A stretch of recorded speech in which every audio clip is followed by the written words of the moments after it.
Thank you very much. It's an honor to be with you. Many things are happening that are exciting, very exciting for our country.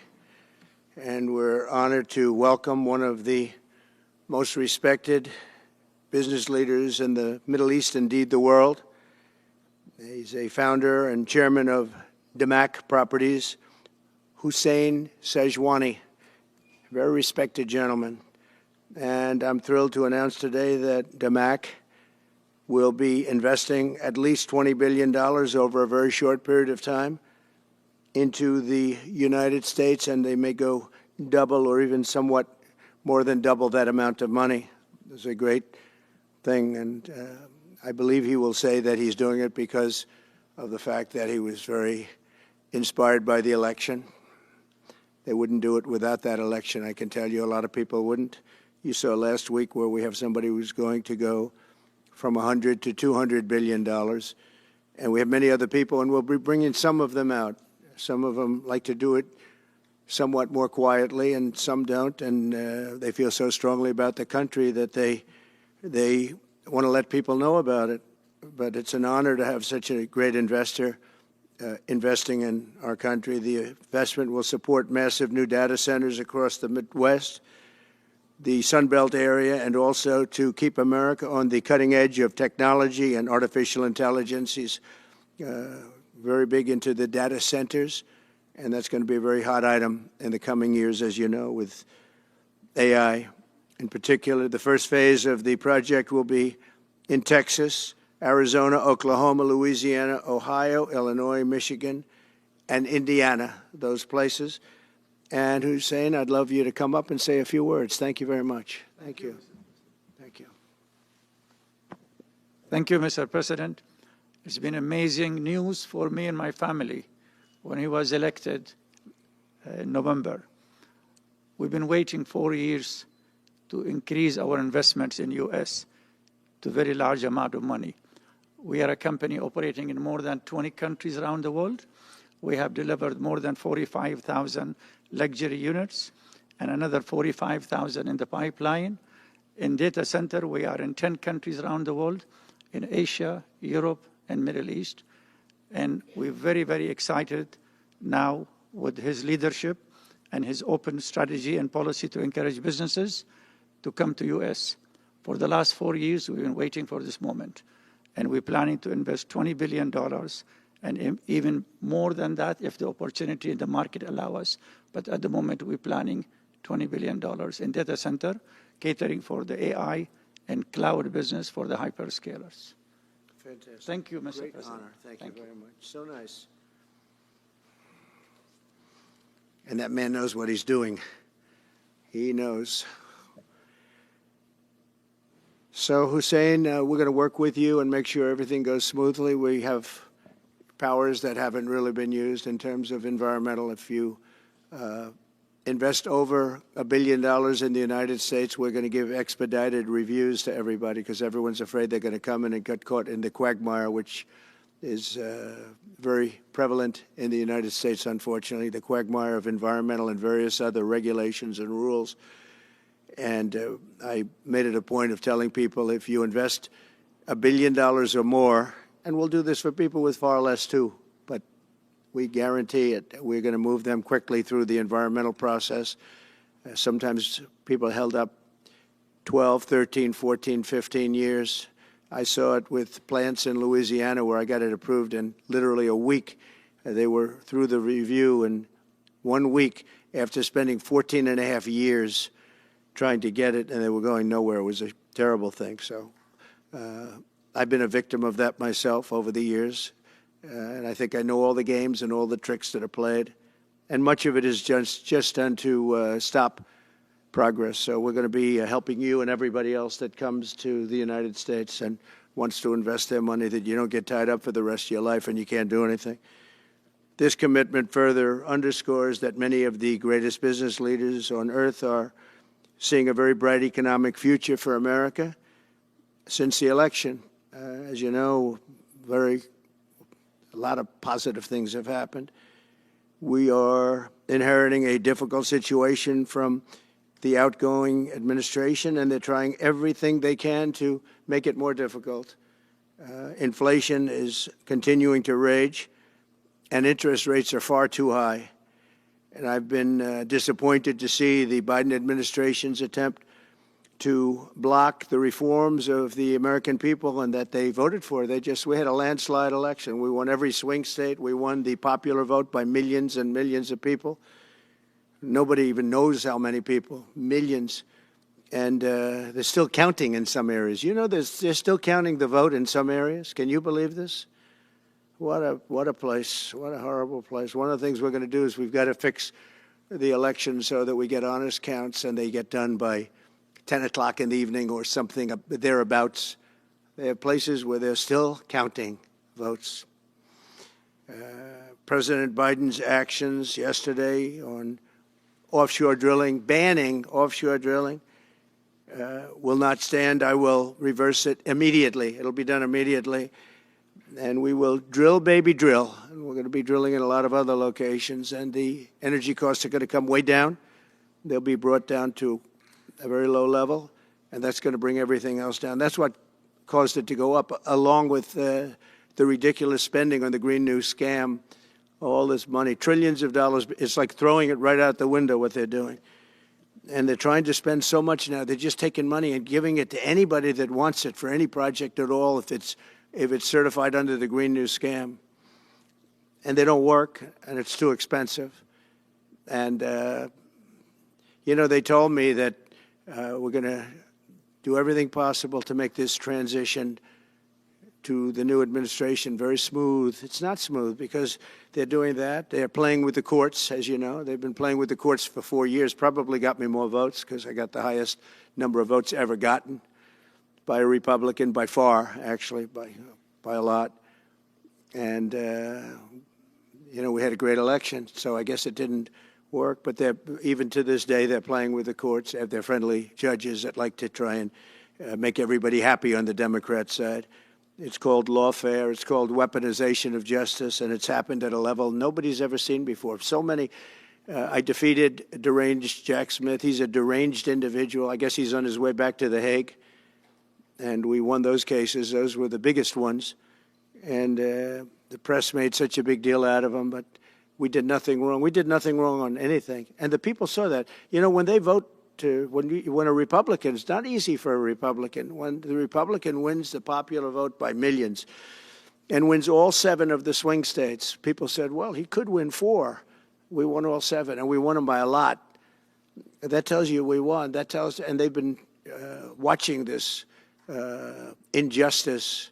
I call it the Injustice Department. What they've done is so bad. The whole world has watched that. And it took work, but it got me a lot of votes because when explained, we have a judge in New York who's a very crooked judge.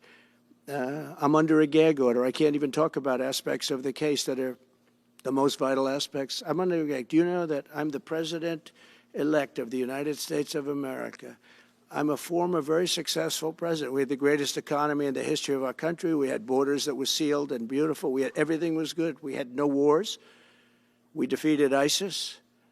We had no wars. Now I'm going into a world that's burning with Russia and Ukraine, with Israel. You took a look at that attack on October 7th, the attack on Israel, with the horrible way they got out. Not the fact that they got out. I would have been out before them.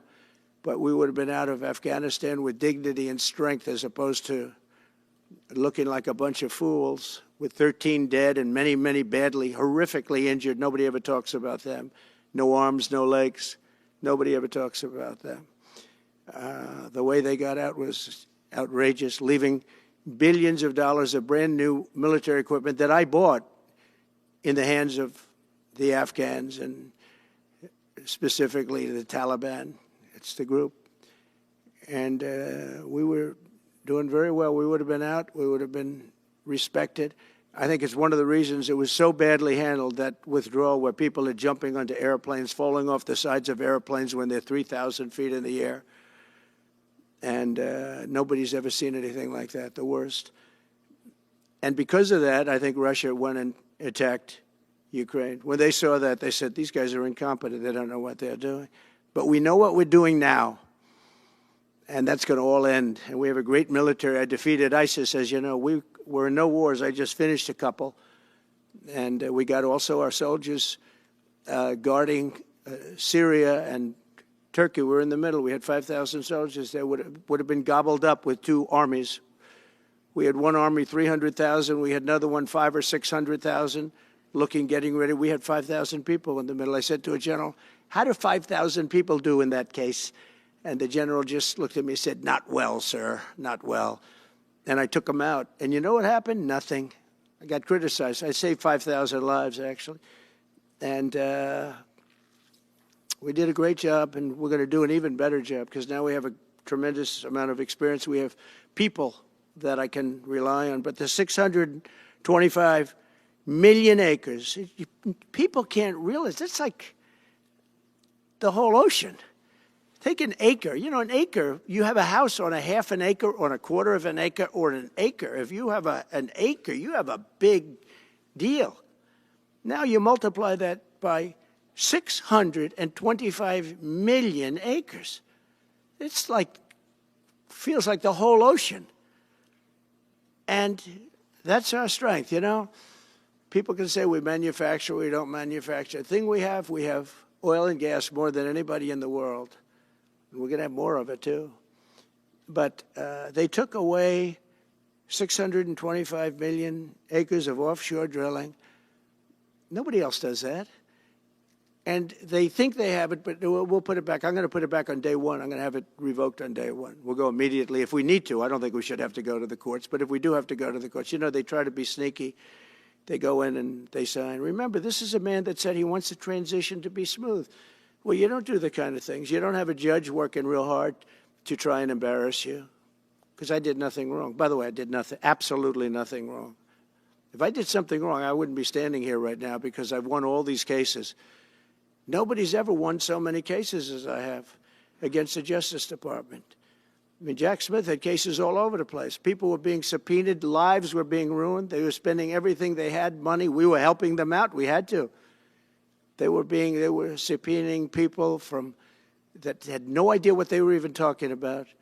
That's a sick group of people. And it was all to influence the election. It was all a fight against a political opponent. We've never had that in this country. We have had that in certain countries. We've had that in third-tier countries. We've had that in banana republics, but we've never had that in a place like the United States. I don't even know if it's been on a small level. I'm sure it has been on a small level, but this was the largest level ever. They brought this moron out of The Hague. He's a mean guy. He's a mean, nasty guy. His picture was perfect because you look at his picture, you say, that's a bad guy with his robe, his purple robe. And he executes people. He shouldn't be allowed to execute people because he'll execute everybody. He's a nut job. But we won all of those cases with him. And, I mean, I don't know the judge in Florida, but we had a brilliant judge in Florida that saw right through it. And we won the case. She was a brilliant judge with great courage. You know, the left, as we call them, the radical left, they have a way, they play the ref, and they play it very hard. They play the ref. They go and say horrible things about judges and prosecutors. And some judges and prosecutors say, look, the only way I'm going to get these people off my back is to give victory to them. They're playing the ref. I think it's illegal what they do. It's almost like talking. It's worse than talking to a judge. But the judge in Florida, Judge Cannon, was brilliant and tough, and she didn't stand for it.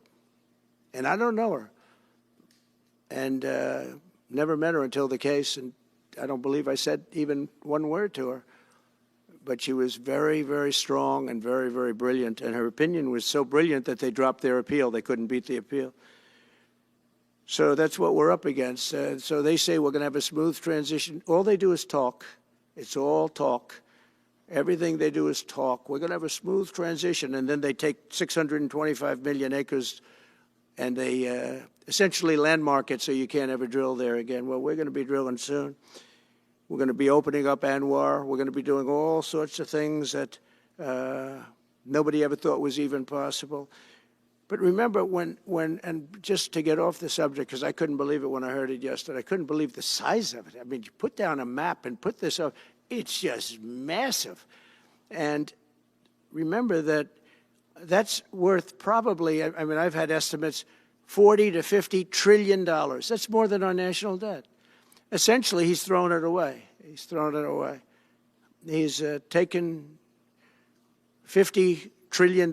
So if we owe $35 trillion, he's taken $50 trillion of value and thrown it right out the window. We can't do that. Nobody can do that. One other thing he did yesterday, which was in many ways worse, it's hard to believe it can be worse. He wants all gas heaters out of your homes and apartments. He wants them to be replaced by essentially electric heaters. I don't know what it is with electric. This guy loves electric. We're going to be ending the electric car mandate quickly, by the way. This guy loves electric. And we don't have enough electricity. And then we have AI where we need more. And he wants everybody to have an electric heater instead of a gas heater. Gas heater is much less expensive. The heat is much better. It's a much better heat. As the expression goes, you don't itch. Does anybody have a heater where you go and you're scratching? And that's what they want you to have. They don't want you to have gas where you don't have the problems of the electric. And the source is plentiful. They're much cheaper to operate. They're much better. They work much better. They look much better. 60% of homes and apartments have gas heaters. He wants them all removed quickly. These people are crazy. There's something wrong with them. There's something wrong with them. They also want to go back, and they have already started that, to when you buy a faucet, no water comes out because they want to preserve. Even in areas that have so much water, you don't know what to do. It's called rain. It comes down from heaven. And they want to do, no water comes out of the shower. It goes drip, drip, drip. So what happens, you're in the shower 10 times as long, you know. No water comes out of the faucet. You want to wash your hands. They want to go back to even stronger than what they have right now. As you know, I ended that policy. You can have all the water you want. Makes no difference. It comes weird, especially in certain areas. We have so much water, we don't know what to do with it. But these are all things. They want very, very little water to go into your dishwasher, almost none. And you know what people do? They just keep pressing, keep it going. They end up using more water. Likewise, washing machines. They want in your washing machine to have very little water coming out of the washing machine. So when you wash your clothing, you have to wash it 4 times instead of once. You end up using more water. We're a party of common sense, and things that I'm telling you now is really all about common sense. On January 20th, we'll turn the economy around very quickly, because right now when I think of our economy, I think about inflation. That's what we have. We have inflation, I believe, at a level that we never had before. There's never been anything like it. And over the next 4 years, the United States is going to take off like a rocket ship. But really, it's already doing it. If you take a look, just last month, SoftBank announced the $200 billion. I think it'll be 200. He said between 100, and I said, how about making it 200? And he sort of said yes, but let's say it's 100, but it might be 200, right, Brian? Dollars, United States, creating more than 100,000 jobs. Hussein just announced a tremendous investment that he's going to make, and that's money that's in the bank. He's going to come and do it, and he'll do a great job, and he'll build the best centers in the country, I guarantee, because I know the way he builds. Since my election, the stock market has set records. The S&P 500 index has broken above 6,000 points for the first time ever, never even close. In a single month, small business optimism soared 41 points. It's not a 41. It went up 41 points. And that's the largest in the 39-year history of the group that does it. According to Gallup, the American people's confidence in the economy has just surged to the highest level in history. That's why I have a news conference like that. I take the greatest business leaders in the world. I say, hey, do you want to say you're going to invest the money? They're not looking for news conferences. They're saying, what am I doing here? They go in and they invest money. But it's good to know where the smartest business people in the world are investing, and they're investing in the United States. So we've done this all in 2 months of not being there. You know, we haven't been there. And It's pretty amazing, and we think we're going to do some really great things, really great things. We're being respected again all over the world. The Panama Canal is a disgrace, what took place at the Panama Canal. Jimmy Carter gave it to them for $1, and they were supposed to treat us well. I thought it was a terrible thing to do. You know, it's the most expensive structure ever built in the history of our country, relatively. It would be the equivalent of substantially over $1 trillion today. We lost 38,000 people. Think of it, 38,000 people, they died from malaria, mosquitoes. They were unable to stop the mosquitoes. They paid people 5 times more to take the job. Many of those people died. We gave it away for $1. But the deal was that, you know, they have to treat us fairly. They don't treat us fairly. They charge more for our ships than they charge for ships of other countries. They charge more for our Navy than they charge for navies of other countries. They laugh at us because they think we're stupid, but we're not stupid anymore. So the Panama Canal is under discussion with them right now. They violated every aspect of the agreement, and they morally violated it also. And they want our help because it's leaking and not in good repair. And they want us to give $3 billion to help fix it. I said, well, why don't you get the money from China? Because China's basically taken it over. China's at both ends of the Panama Canal. China's running the Panama Canal. And they come to see this Biden, this guy who should never have been allowed even to run for president. Of course, she shouldn't have either, because that never happened. I had to be 2 people, not 1. But they want $3 billion to fix the Panama Canal that's run by China and makes a lot of money, China. One of the most profitable structures ever built, because you have ships lined up back to Florida, frankly, and they just keep going through, and the numbers are staggering, $500,000 to $1 million a ship. And they took it away from us, meaning we gave it to them for $1. But not going to happen. What they've done to us, they've charged us, they've overcharged our ships, overcharged our Navy. And then when they need repair money, they come to the United States to put it up. We get nothing. Those days are over. Working with the Republican majorities in Congress, will cut taxes, slash regulations, raise wages, and boost incomes at a pace the world has not seen before, and certainly not from our country. We had a big chunk of it for the first 3 years prior to COVID coming in my administration. We had the greatest economy in history. We cut the most regulations in the history of our country, and I did that all in 4 years. By 4 times more than any other president cut.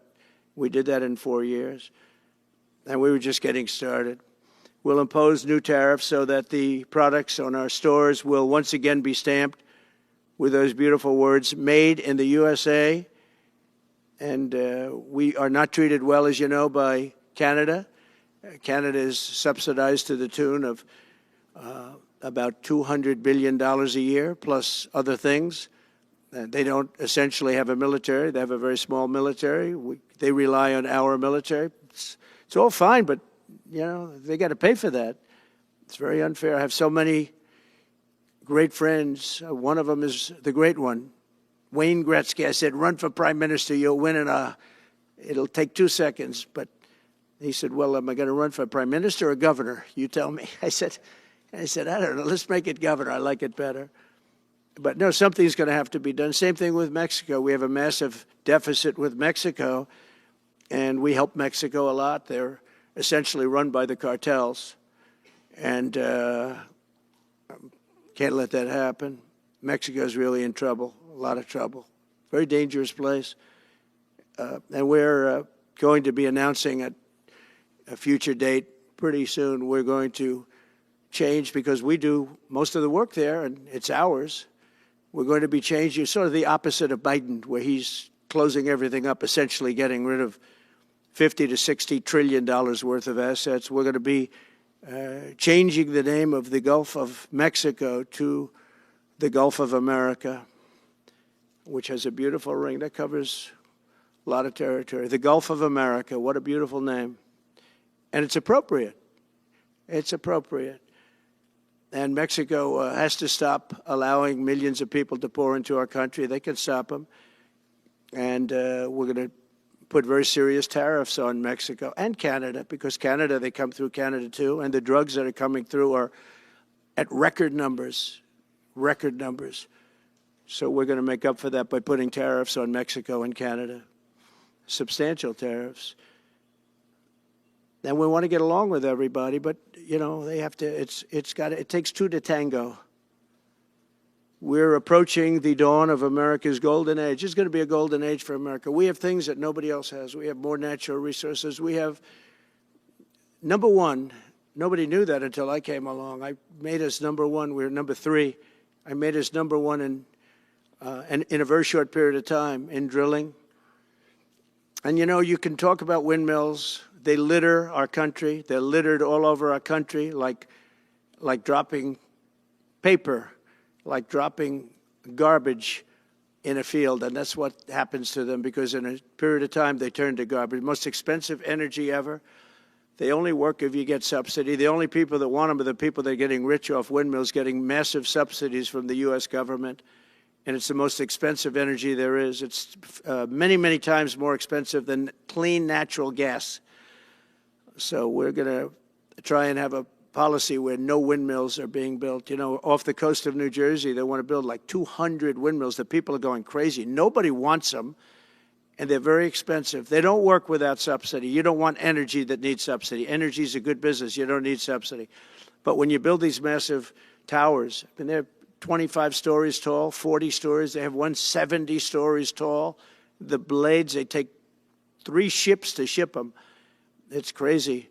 They're dangerous. You see what's happening up in the Massachusetts area with the whales, where they had 2 whales wash ashore in, I think, a 17-year period. And now they had 14 this season. The windmills are driving the whales crazy, obviously. And they had actually over, I think, 125 or something over a number of years. And we don't want that to happen. It's a disaster it's amazing the way a true environmentalist would say, oh, we love wind. It sounds good, but that's about where it ends. You know, after 10 years, you have to redo them. And what happens is they don't do that. They let them stand and they rust, and they say, because of the environment, I'm not a believer in this, but they say you can't, because it's a certain fiberglass, that the blades cannot be buried in earth, that's an environment. So what do you do with them? What do you do with them? And I don't know if you've ever gone to Palm Springs, California, or any of these places where you have long-term windmills standing. They're a disaster. They're rusting, rotting, closed, falling down. This is as you enter Palm Springs. And they put new ones next to them because nobody wants to take them down, because why should they take them down? It's very expensive to take them down. And you can't do anything with them because the blades, you can't bury them because of the environmental protection. We'll look at that. Doesn't make sense, but that's what they say. So we are at the beginning of a great, beautiful golden age of business. And I think we're also at a golden age of common sense, because everything I'm saying to you, from a simple water faucet that doesn't allow water to come out appropriately, to all of the other elements of what we do and what we're going to do, to take $50 to $60 trillion off our country's balance sheet because some man that has no idea what he's doing, has no idea. You know it, I know it, the Democrats know it. What they did is a crime by allowing that to happen. And I'll bet you, if you asked him today, how much acreage did you submit? Essentially, did you destroy? You destroyed the economic viability of drilling in the ocean. And with AI coming along and all, you know, a lot of people don't realize that AI is going to be a big thing, but you'll need double the electricity at least that we have right now. So right now we produce electricity for many, many different things. AI is a very big deal in terms of the future. China is already building electric facilities, big, bold electric facilities. And you know how they're being fired up? With coal. They're being fired up with coal. And we're going to build bigger and better ones. People like Hussein that are doing the same thing as he is. I'll bet they don't do it as well, because I know how he does it. But they're doing A lot of things, the problem is they can't get their permits because I say build the plant with the building. So with the structure, build the plant, because if you go into grid, the grids are old.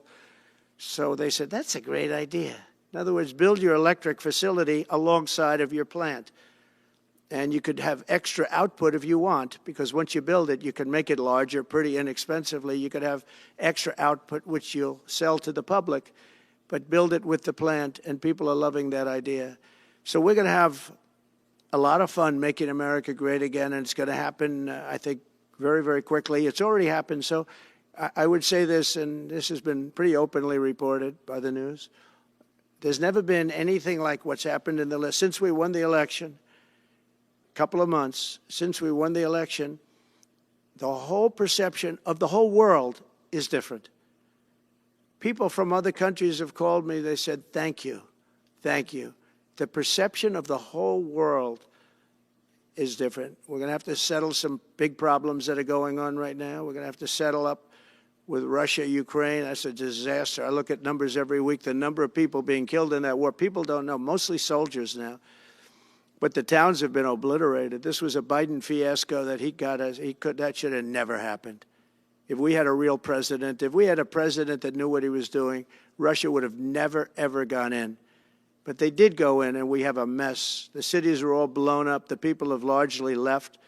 And the soldiers are killing each other at levels that haven't been seen since the Second World War. So we'll have to get that one straightened out, too. That's a tough one. Much tougher than it would have been before it started, I can tell you that. A deal could have been made just by an average deal maker. Deal could have been made on that. So thank you all for coming. We'll take a couple of questions. Yeah. Go ahead, please. President, thank you. I wanted to touch on the world on fire that you mentioned, but let's start, if we could, with your references to Greenland and the Panama Canal, so forth. Can you assure the world that as you try to get control of these areas, you are not going to use military or economic coercion? No. And can you tell us a little bit about what your plan is? Are you going to negotiate a new treaty? Are you going to ask the Canadians to hold a vote? What is the strategy? Yeah, I can't assure you. You're talking about Panama and Greenland. No, I can't assure you on either of those two. But I can say this. We need them for economic security. The Panama Canal was built for our military. I'm not going to commit to that now. It might be that you'll have to do something. Look, the Panama Canal is vital to our country. It's being operated by China. China. And we gave the Panama Canal to Panama. We didn't give it to China. And they've abused it. They've abused that gift. It should have never been made, by the way. Giving the Panama Canal is why Jimmy Carter lost the election, in my opinion, more so maybe than the hostages. The hostages were a big deal. But if you remember, and nobody wants to talk about the Panama Canal now because, it's inappropriate, I guess, but because it's a bad part of the Carter legacy. But he was a good man. Look, he was a good man. I knew him a little bit, and he was a very fine person, but that was a big mistake. Giving the Panama Canal to Panama was a very big mistake. We lost 38,000 people.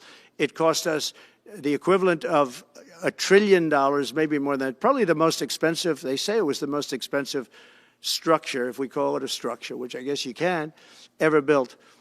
And giving that away was a horrible thing. And I believe that's why Jimmy Carter lost the election, even more so than the hostages. Those two things. If I could just follow up on Ukraine and Iran, the two negotiations you'll be heading into. On Ukraine, you said just before it's a lot more complicated now. Much more complicated. Do you believe... Because it would have never started. Right, but it has started. Well, not only started, the cities are largely knocked down. So you've got what you've got. At this point, to hold on to leverage in dealing with President Putin, would you make a commitment to the Ukrainians that you will keep supporting them during the negotiations? Well, I wouldn't tell you if that were the case. Would you make a commitment to provide a security guarantee if they do enter into an armistice or a ceasefire along the lines that the French and the Germans? So, a big part of the problem was Russia for many, many years, long before Putin said you could never have NATO involved with Ukraine. Now, they've said that. That's been, written in stone. And somewhere along the line, Biden said, no, they should be able to join NATO. Well, then Russia has somebody right on their doorstep, and I could understand their feeling about that. But there were a lot of mistakes made in that negotiation. And when I heard the way that Biden was negotiating, I said, you're going to end up in a war. And it turned out to be a very bad war. And it could escalate. That war could escalate to be much worse than it is right now. They can never join NATO. Well, my view is that it was always understood. In fact, I believe that they had a deal, and then Biden broke it. They had a deal, which would have been a satisfactory deal to Ukraine and everybody else, but that Biden said, no, you have to be able to join NATO. And that's always been, and nobody knows more about NATO than I. You know, years ago, when I first started this, I didn't know too much about NATO, but I got it right anyway. I said, they're taking advantage. I'm the one that got, and the Secretary General was here, as you know, 2 weeks ago, saying that if it weren't for me, NATO wouldn't even exist right now, because I raised from countries that weren't paying their bills. At that time, 28 countries, 20 of them were not paying their bills, 21 to be exact. They weren't paying, or they were paying a very small portion. And I raised over $680 billion. That was the number he gave, by saying, if you don't pay, we're not going to protect you. And as soon as I said that, the money came pouring in. But Obama could have said it. Other people could have said it. Bush could have said it. Nobody said it but me. I took a lot of heat. They said, oh, that's a threatening statement. Well, they weren't paying their bills. I said, we're not going to protect you if you're not paying the bills. So in a true sense, I saved NATO, but NATO's taken advantage of us. And one of the problems that I have, and I've said it openly, I said it to President Zelensky, Europe is in for a tiny fraction of the money that we're in. Now, whether you like that situation or not, Europe is much more affected than the United States. We have a thing called the ocean in between us, right? Why are we in for billions and billions of dollars more money than Europe? And, you know, they're a similar size, a little smaller, but they're a similar size economy as the United States when you add them up. And yet Europe is in for a small fraction of the number the United States is in. Now, Biden could have called them up during the term. That's what I did. I said, you have to pay your bills. And they all, one stood up. I won't say who. You'll probably have it, because the papers, the media hated to report on it. But a prime minister stood up from a country, you know, a famous meeting of 28 nations with no press, no anybody in the room. He stood up. He says, does that mean if we don't pay our bill, and at that point it was 2%, it should be 5%. It should be 5%, not 2%. But at that point it was 2%, but many people didn't pay. Some people didn't pay anything. But many people were way, including Germany. Germany was at less than 1%. You're going to press for 5%? Well, I think NATO should have 5%, yeah. Well, you can't do it at 2%. I mean, at 2%, every country, if you're going to have a country in a regular military, you're at 4%. I think they should be, you know, they're in dangerous territory. I think it should be, they can all afford it, but they should be at 5%, not 2%. I'm the one that got them to pay 2%. But a gentleman stood up, a prime minister stood up, and he said to me, sir, could I ask you a question? You're saying we have to pay our bills. If we don't pay our bills, will the United States protect us from Russia? I said, if you don't pay, you mean you're delinquent? He said, yes. He said, if you're delinquent, we will not protect you. I took a lot of heat. Although it was somewhat closed door, I took a lot of heat from the media. And you know what happened? The money started pouring in. That's why NATO has money. And the Secretary General said it was the most incredible thing he had ever seen in a negotiation. Now, if I would have said, yes, we will, nobody would have paid. If I would have loved to say, yes, we'll protect you even if you don't pay. But that's not the way life works. Mr. President, two questions related to each other. First, you said on your first day of office you're going to pardon January 6th defendants. Are you planning to pardon those who were charged with violent offenses? Well, we're looking at it, and we have other people in there. And as you see, I guess 24 or 28 people came now from the FBI. That came out very quietly. Nobody reported it, but they had people in some form related to the FBI. They had 4 or 5 people that were strongly related to the FBI. We have to find out about that. We have to find out about Hezbollah. We have to find out about who exactly was in that whole thing, because people that did some bad things were not prosecuted. You know, I see it all the time, and you see it too. People that were doing some bad things weren't prosecuted, and people that didn't even walk into the building are in jail right now. So we'll be looking at the whole thing, but I'll be making major pardons. Yes, please. Sorry, just one more follow-up on the previous question. Please. On Jack Smith's report. Good afternoon, Mr. President. It's good to see you again. Two questions about Syria and the ongoing war in Gaza. About Syria, the Pentagon disclosed last month the U.S. has some 2,000 troops in Syria. That's almost double the number initially we were told of 900. Will you keep that troop capacity the same upon taking Well, over? I won't tell you that because that's part of a military strategy, but I will say it was Turkey. Turkey's been after that country in different names and different forms and shapes for 2,000 years. Those people that went in are from Turkey. And President Erdogan is a friend of mine. He's a guy I like, respect. I think he respects me also. He's the one that didn't go after certain people after I requested that he not. You know who I'm talking about, the Kurds. I don't know how long that's going to, because they're natural enemies. They hate each other. But he didn't do that yet. And he didn't do it in the past also. He started, and I said, please don't do that, and he didn't do it. So, but if you look at what happened with Syria, Russia was weakened, Iran was weakened, and he's a very smart guy. And he sent his people in there through different forms and different names, and they went in and they took over, and that's the way it is. I'm sorry, I don't mean to interrupt you. Do you have concerns about HTS taking control of By the way, I Syria at this have point? the envoy here. Is that in the back? Standing with my son, Eric, is Steve Woodcoff, who's just got back from the Middle East, and he's done a fantastic job. He's a great deal maker. I said, what we need there is a deal maker, because nobody makes a deal. We have people that understand where the rivers are and where the meets and bounds are, but they can't talk. They can't make deals. Steve's done a great job. I just want to thank you, Steve. You've been working endlessly for months, and he's working specifically on the hostages, trying to get them back. Well, that was my second question. Is Hamas Steve, come up for a second. Maybe you might want to say a couple of words. Sir, I didn't- Hamas released another hostage. I didn't know Steve was going to be here, actually. Neither did I. He's done a fantastic job, and it's a dangerous job, too, and we appreciate it. He didn't know about this kind of danger and the other deal-making he does. Now he sees a lot of big danger. Come on up, Steve. Mr. President, can I ask you a second part of that? Hamas Yeah, released just one another second, hostage please. video. I'm going to give you a little report on the hostages, if I can. Steve? Thank you very much. Thank you, Mr. President. Wow.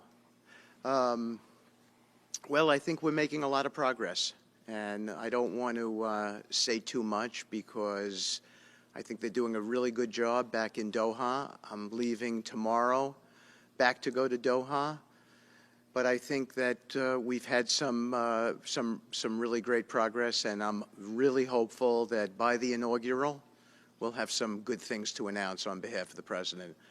I actually believe that we're working in tandem in a really good way, but it's the President, his reputation, the things that he has said that are driving this negotiation. And so hopefully it'll all work out and we'll save some lives.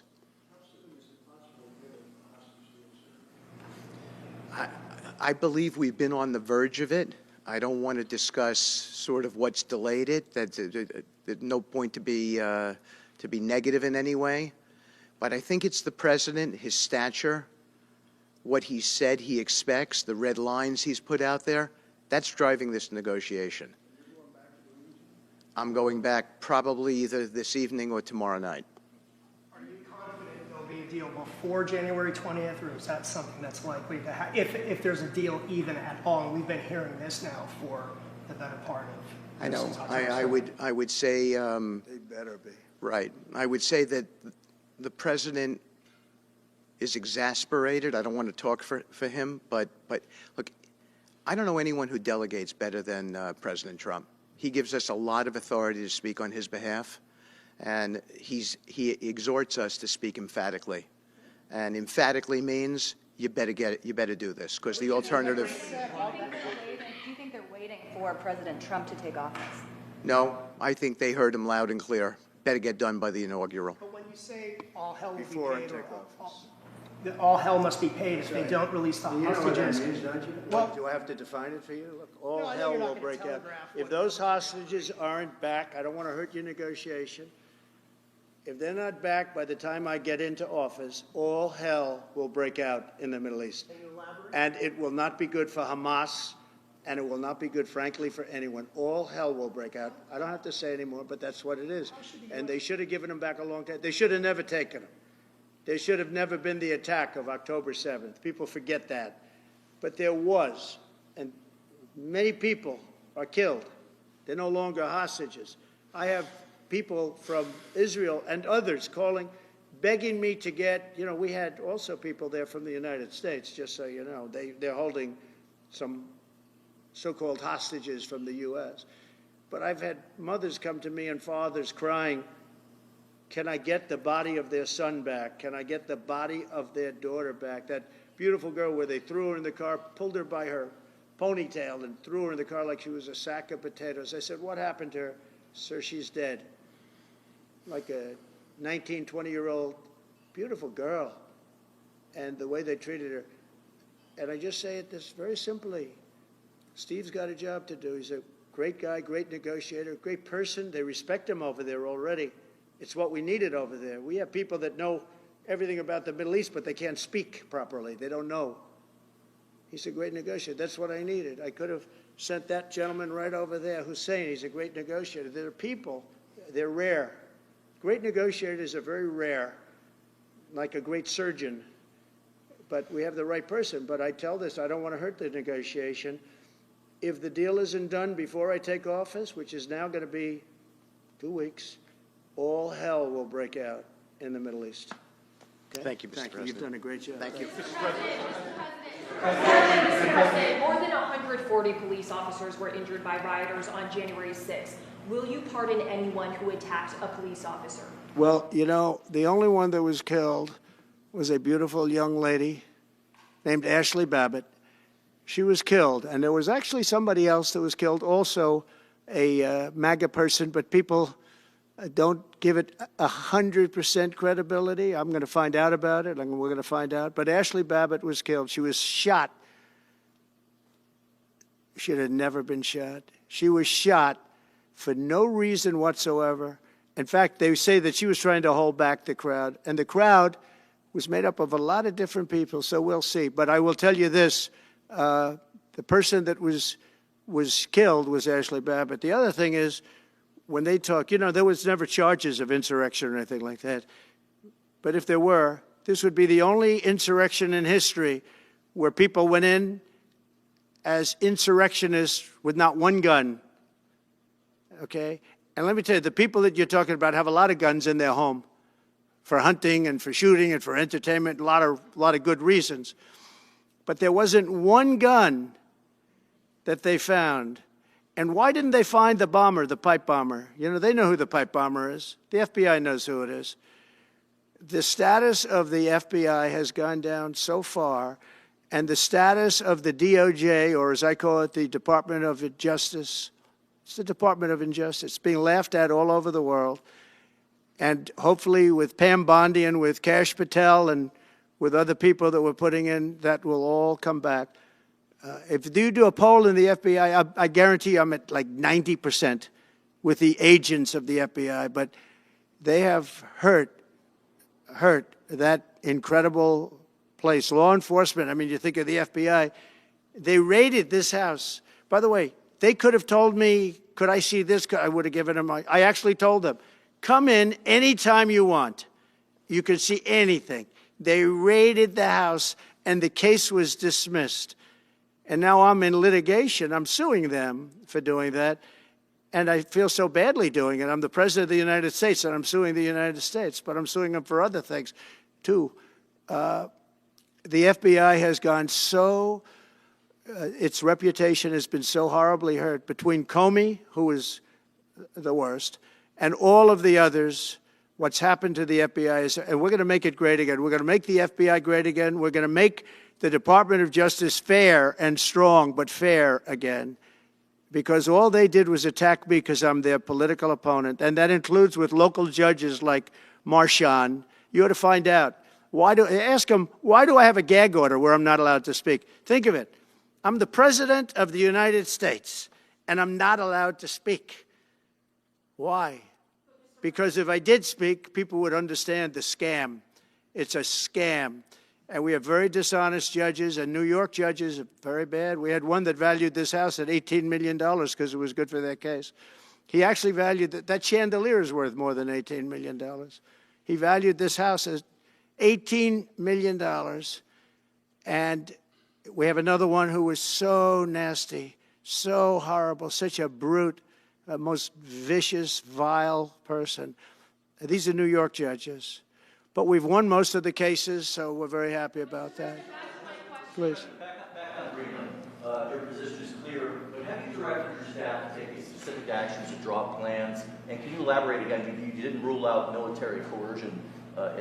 Well, we need Greenland for national security purposes. I've been told that for a long time, long before I even ran. I mean, people have been talking about it for a long time. You have approximately 45,000 people there. People really don't even know if Denmark has any legal right to it. But if they do, they should give it up because we need it for national security. That's for the free world. I'm talking about protecting the free world. You look at, you don't even need binoculars. You look outside, you have China ships all over the place. You have Russian ships all over the place. We're not letting that happen. We're not letting it happen. And if Denmark wants to get to a conclusion, but nobody knows if they even have any right, title, or interest. The people are going to probably vote for independence or to come into the United States.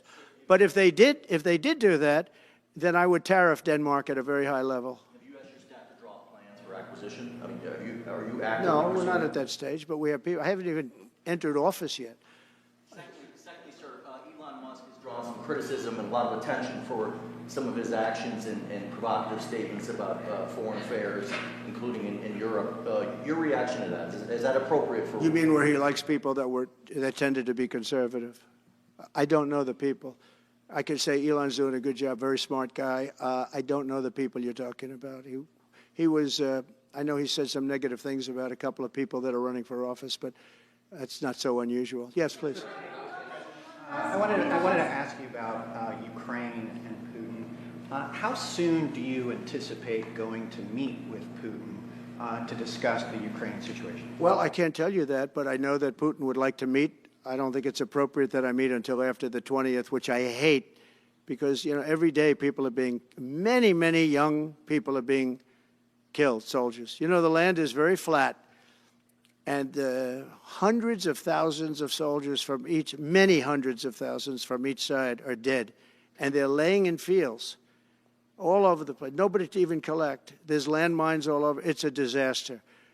But it's very flat. It's great. It's farmland. And it's very, very flat. And the only thing that stops a bullet is the human body. And the human body is stopping a lot of bullets. Within the I hope first so. 3 to 6 months? I hope to have 6 months.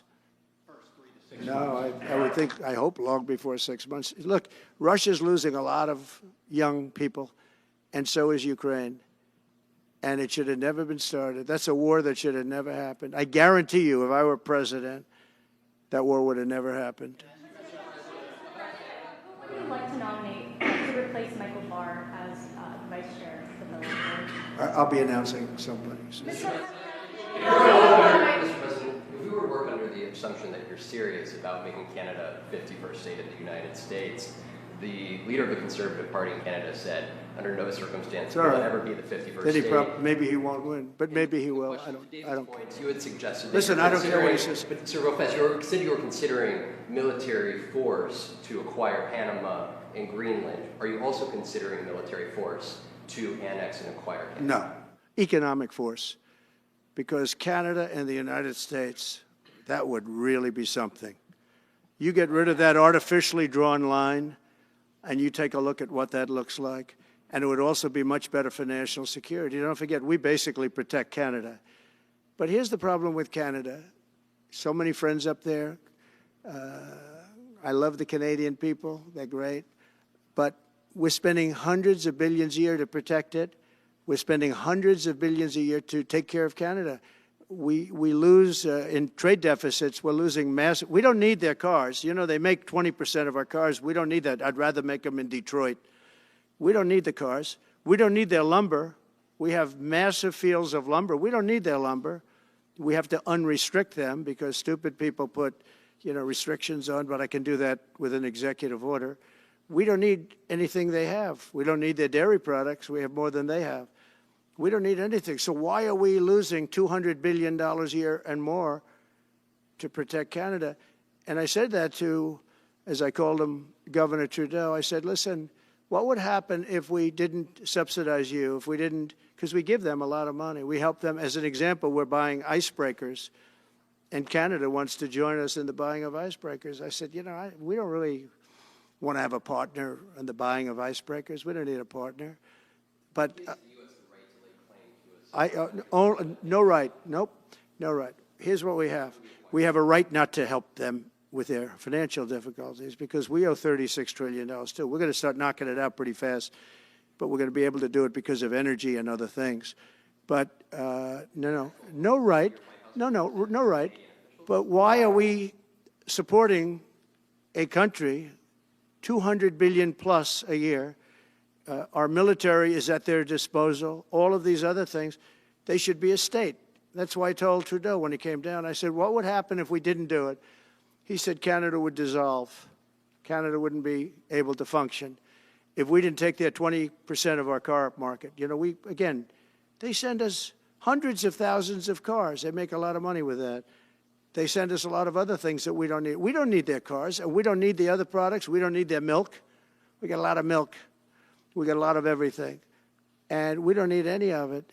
So I said to him, well, why are we doing it? He said, I don't really know. He was unable to answer the question, but I can answer it. We're doing it because of habit, and we're doing it because we like our neighbors, and we've been good neighbors, but we can't do it forever, and it's a tremendous amount of money. And why should we have a $200 billion deficit and add on to that many, many other things that we give them in terms of subsidy? And I said, that's okay to have if you're a state. But if you're another country, we don't want to have it. We're not going to have it with European Union either. European Union, we have a trade deficit of $350 billion. They don't take our cars. They don't take our farm product. They don't take anything. And so we're not going to have it with them either. Brian, go ahead. Yes. Happy New Year, by the way. Thank you. We have some breaking news. You may not be aware of this, but it looks like Canon has blocked the DOJ from releasing the Smith's report until further court proceedings. Get your thoughts on that. Wow, that's a big story. Yeah. So if I get it right, the fake witch hunt started by the DOJ having to do with books and records, and Biden had many more, and he wasn't protected by the Presidential Records Act, I was. But all of that fake stuff that took the lives of people, I mean, literally destroyed people. People are destroyed because of what they did, destroyed. But we got to be president. But Biden did it for 40 years. He did it when he was a senator. That was illegal. And they ruled it was illegal. How about that? They said, it's illegal, but he's unfit to stand trial. So he can stand and be president of the United States, but the prosecutor found that he's unfit for trial. I was going to use that as a major talking point, but I never got to use it because all of a sudden I had a new candidate who was also sort of unfit to stand trial, right? But so what you're saying is that the judge just blocked the, so Cannon was thrown off the case. They dropped their appeal because he had no case. They dropped all of that, the lawsuits against us. They lost the lawsuit. So this is deranged Jack Smith. So he dropped the lawsuits. He was told to by the DOJ because they had no lawsuit. They lost in court in front of a very strong and a very brilliant judge. They lost in court, and that pertained to other cases in other courts. So he wanted to do a report just before I take office, probably. So he'll do like a 500-page report, and it'll be a fake report just like the investigation was a fake investigation. And I said, well, wait a minute. This guy was thrown off in disgrace. In disgrace. He's going back to The Hague or wherever they're going to send him. In disgrace.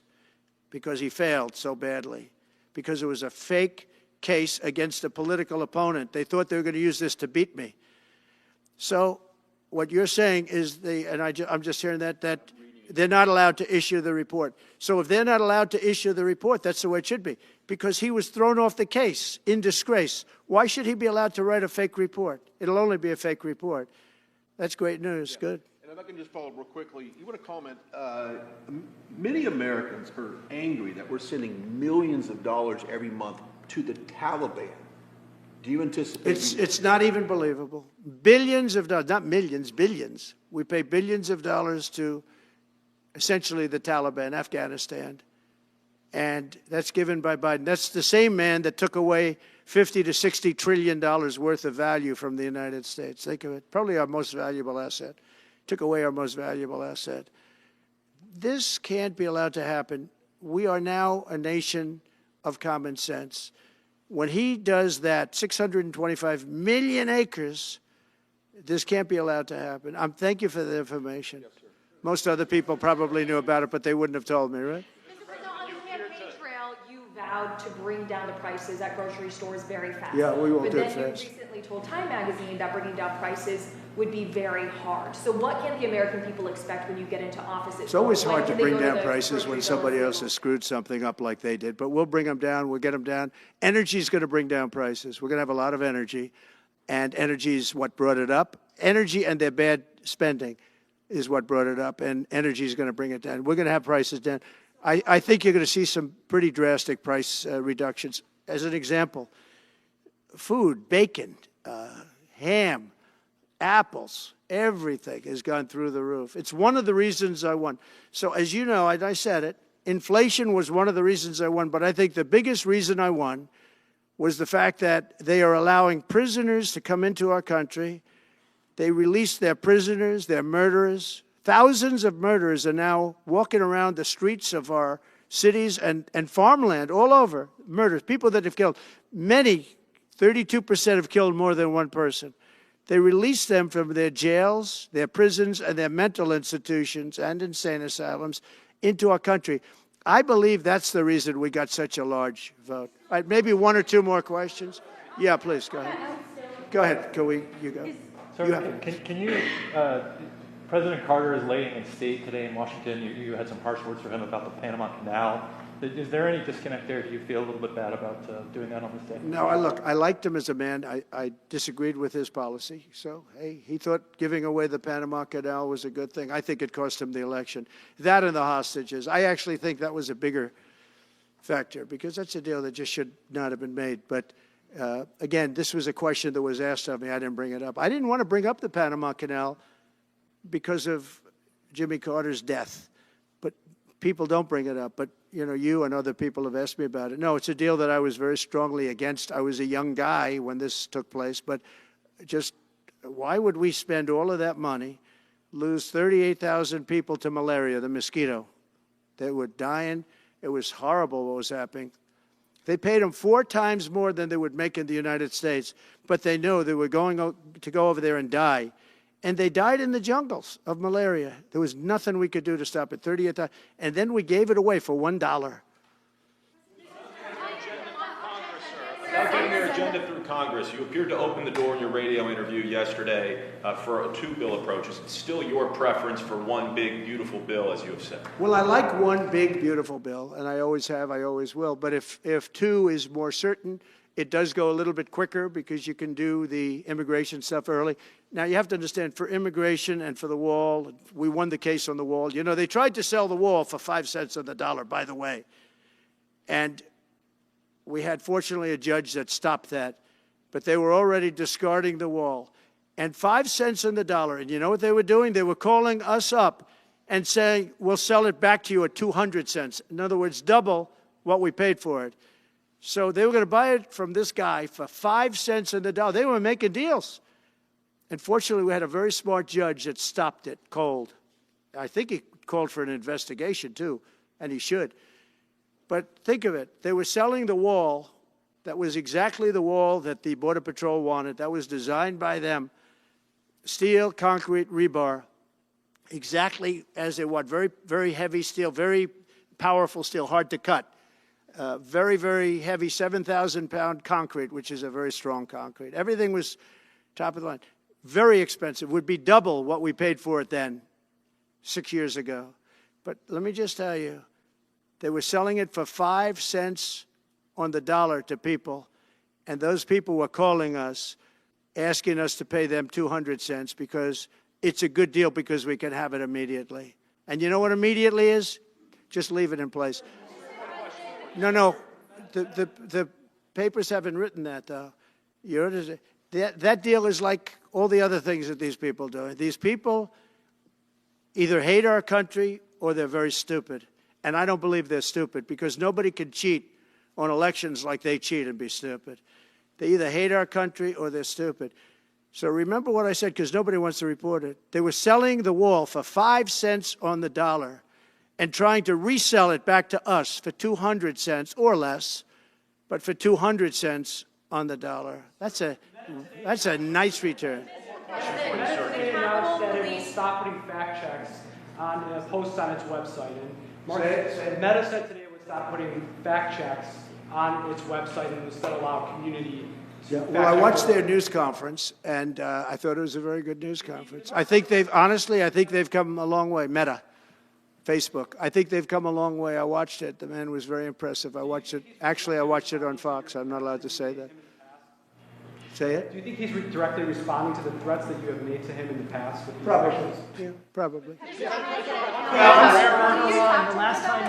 last time you were here, you were asked a question about the U.S. possibly launching a preemptive strike on Iran. You said you wouldn't answer that question. On who? Obviously, on Iran. The U.S. launching a preemptive strike on Iran's nuclear facilities. And I said I don't talk about it. It's a military strategy. But it is a legitimate question. It's something it's not really, because only a stupid person would answer it. Look, it's a military strategy, and I'm not answering your questions on military strategy. All right, one more. Brian, go ahead. Brian. Could you give us a preview of what you might be talking to leaders of Congress who are expected to come here in the next couple of days? And you've got a very supportive Congress behind you. Yeah, they're great. So we have a wonderful Republican Congress. We have a leader that I have a lot of confidence in. I think he's going to be, hopefully, a great leader, a great speaker. And we have a leader, by the way, in the Senate I think has been great. John Thune has been doing a fantastic job. But it goes through the House first. And the question is whether or not we do the 2 bills or 1 bill. And, look, I can live either way. I like the idea of the one big bill, but I can live either way. But they'll be coming down. The senators also will be coming down. And then ultimately we'll be meeting in the White House in a few weeks. But right now this is the winter season. They sort of call this the winter White House. It was built, I don't know if you know this, Marjorie Meriwether Post and E.F. Hutton built this. It was the greatest of all the estates in our country. And I saved it, and I got a lot of credit for saving it. Most of these big, great houses have been knocked down in Palm Beach, just about all of them, actually. And you'd build 10 mansions on one site, but we saved it. But this was built as the Southern White House, and she gave it to the government. And, by the way, Jimmy Carter gave it back. He said it's too expensive for the United States. So I didn't realize that. Real quick, I was just told. Actually, Jimmy Carter, Nixon was through Watergate. He came down. Nixon came here once. And he thought it was incredible, but he had a thing called Watergate, if anybody remembers that.